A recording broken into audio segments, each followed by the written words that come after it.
ഇന്ന് തന്നെ ഡൗൺലോഡ് ചെയ്യൂ. കാണൂ നിങ്ങളുടെ ഫേവറേറ്റ് ഷോസ്.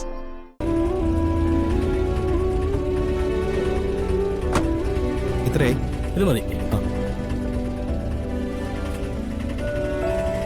നിങ്ങൾ ലേറ്റ് ആയില്ലല്ലോ. ഇല്ല ഇല്ല, നിങ്ങൾ വാ.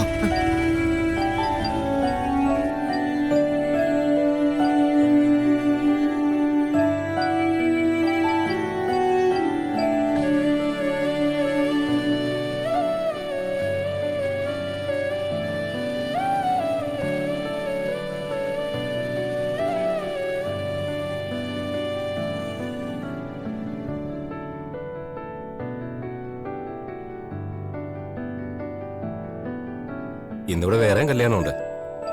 ഭഗവാന്റെ രുക്മിണി സ്വയംവരം.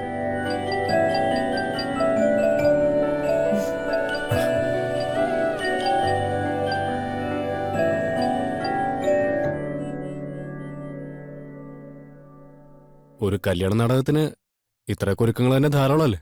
നമ്മൾ വിചാരിക്കുന്ന പോലെ ഈസി അല്ല കാര്യങ്ങള്. കല്യാണം ശരിക്കും ഇവിടെ വെച്ച് നടന്നിട്ടുണ്ടോന്നറിയാൻ പലരും അന്വേഷണം നടത്തും.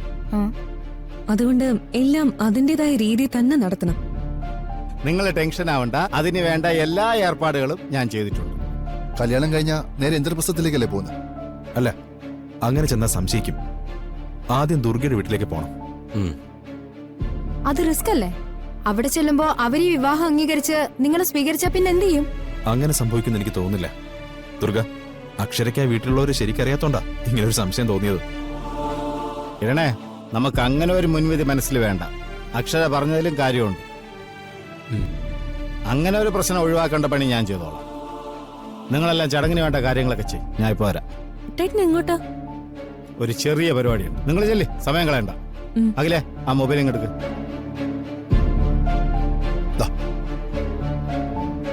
നിങ്ങൾ ചെല്ലേ, സമയം കളയാതെ. വാ.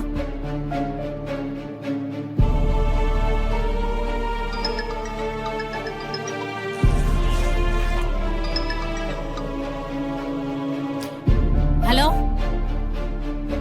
ഹലോ, ഗിരിജയല്ലേ? അതെ, നിങ്ങളാരാ? ഞാൻ ആരെങ്കിലും ആവട്ടെ, ഞാൻ പറയുന്ന കാര്യത്തിലാ പ്രസക്തി. താനാരാ? താനെന്തിനാ എന്നെ വിളിച്ചേ? കാര്യം പറ. നിങ്ങളുടെ ചേട്ടന്റെ മകള് ദുർഗയുടെ വിവാഹം വിഷ്ണു ക്ഷേത്രത്തിൽ വെച്ച് നടക്കുന്ന കാര്യം നിങ്ങൾക്കറിയോ?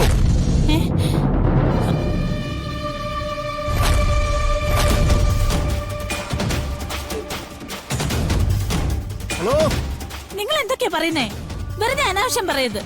ഞാൻ പറയുന്നത് സത്യമാണോ അനാവശ്യമാണോ എന്ന് അറിയണമെങ്കിലേ നിങ്ങൾ വിഷ്ണു ക്ഷേത്രത്തിലേക്ക് ചെല്ലേ. അവിടെ ദുർഗയുടെയും കിരണിന്റെയും കല്യാണം നടക്കുക. ദുർഗയുടെ വിവാഹോ? ഓക്കെ, ഇനി ബാക്കി ഗിരിജ നോക്കിക്കോളൂ. Hello hello hello,